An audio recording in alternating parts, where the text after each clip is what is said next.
Good morning, friends. Thanks for coming by Embracing Our Life.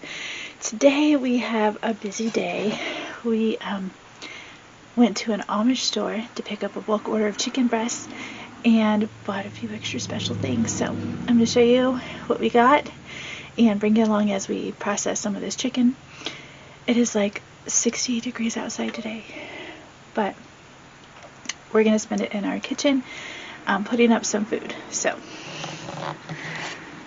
Oh, and here's our kitty cat. He hardly ever gets on videos because he's always upstairs. He's so cute. Okay, so we were able to get two 40-pound boxes of boneless, skinless chicken breasts from an Amish place. They are fresh, so my husband and I are going to get one box bagged up for the freezer, and then the other box I'm going to use Nessie, my new canner, and we are going to try and can some meat for the very first time. So I'm going to go ahead and get out some of the other special things that we got, and I will show you. Okay, so this was some of the stuff we got from that salvage store, Amish Salvage store. I split a 50-pound bag of potatoes with my friend who we went with, and she thought it was kind of funny. They were all heart potatoes, so which was just kind of cute. And then they had bags of self-rising flour cheap for $1, so I got 4. They had this big thing of ranch for $1.99, so we're going to use that to refill our other containers in our fridge. I got me a treat, a cherry crumb pie that I'm going to cook later.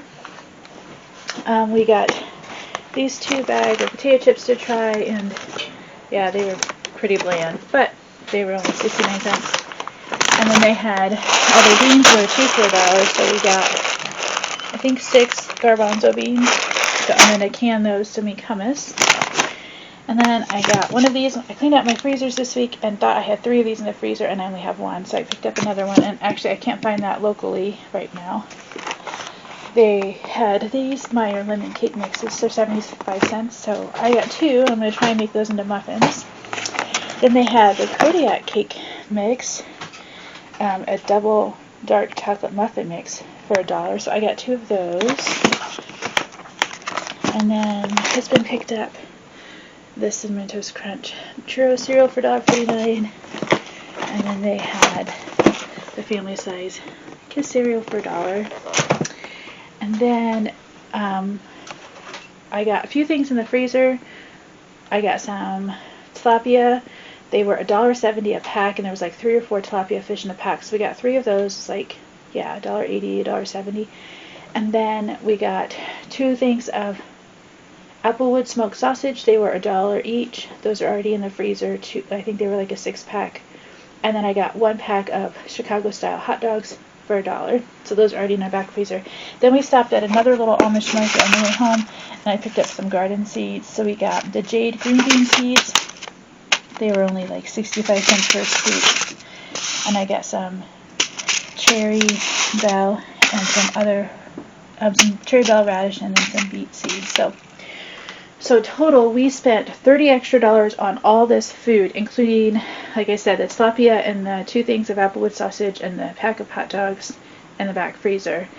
And so all that was $30, and then the 2 boxes of chicken together were a little over $200. So I've got to get this processed, and then I'll be able to relax and try and take care of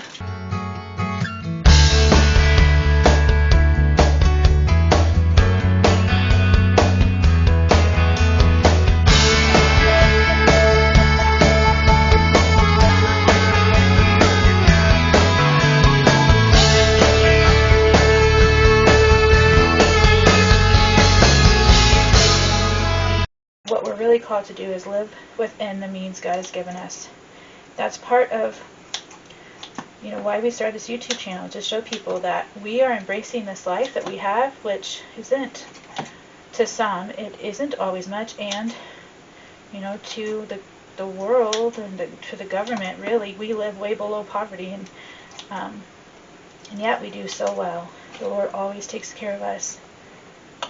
I priced around on bones because I'm low on bone broth, and typically you can get pretty good deal on chicken bones. Chicken feet make really good bone broth. So that jar is full. So check around. I'm using the clean hand to grab that. Check around and see what you can find. If you know somebody who's butchering, see if you can, maybe barter a chore for them, or free babysitting, or, say, hey, how about I, do something, and see if you can get some bones from them. And that's protein. That's good, healthy, gut cleansing protein for your family to make bone broth with the bones from really good meat. So don't ever feel like when you watch these videos that you should be like me. Everybody should be like me. No. I think what you should do is you should do what God gives you the ability to do. And when you can't do it, give yourself grace and know that's okay. Alright, so our next step is we need to get some apple cider vinegar, because we're going to clean the rims of all these jars really well. And then I'm going to get some salt and my little measurer thing to make sure that the chicken's downward. Okay, so our next step is we're going to take this thing, it's nice and clean, and we are going to get all the air bubbles out as much as we can, push down this chicken, try and see if we can cram some more pieces in the top. You want your chicken to go to, you want to have a 1-inch headspace on the top, which for me, that is the bottom of the rim of my jar. So I know I need to keep my chicken right at that spot. And so we're going to just go around to get all the air bubbles out and just push that chicken down. See if we can squeeze in another piece or two. It looks like we can probably fit a few more pieces in. So I'm going to set this down in my bowl of all the chicken stuff goes. And I'm going to grab a few more pieces and see if I can plug in a few more pieces on the top here, making sure that I stay on below that 1-inch headspace or right at that 1-inch headspace. These pieces are kind of small, so I can kind of get them tucked in there. I don't think we're going to use all the ones I have left in there, but that's okay. They'll go in the fridge. Okay. Wash up. For a quart jar, you need 1 teaspoon of salt. For a pint jar, you would need half a teaspoon of salt. So we're just going to put a teaspoon of salt on the very top of this chicken. Now we're going to stick this in here, and then we're going to take a clean rag with vinegar on it, and we're going to clean the tops of these jars. Vinegar cuts through the grease, also can disinfect anything that might have touched the side of the jars. So we want to make sure we get along that edge nice and clean.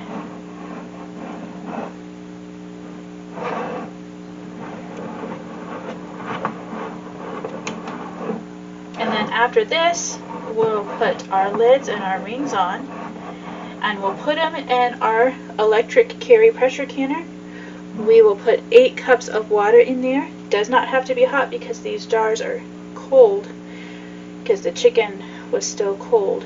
So we're just going to put 8 cups of tap water in there, and the pressure will all come together at the same time, and then we will turn our Carey on for 90 minutes. Beef in about a minute.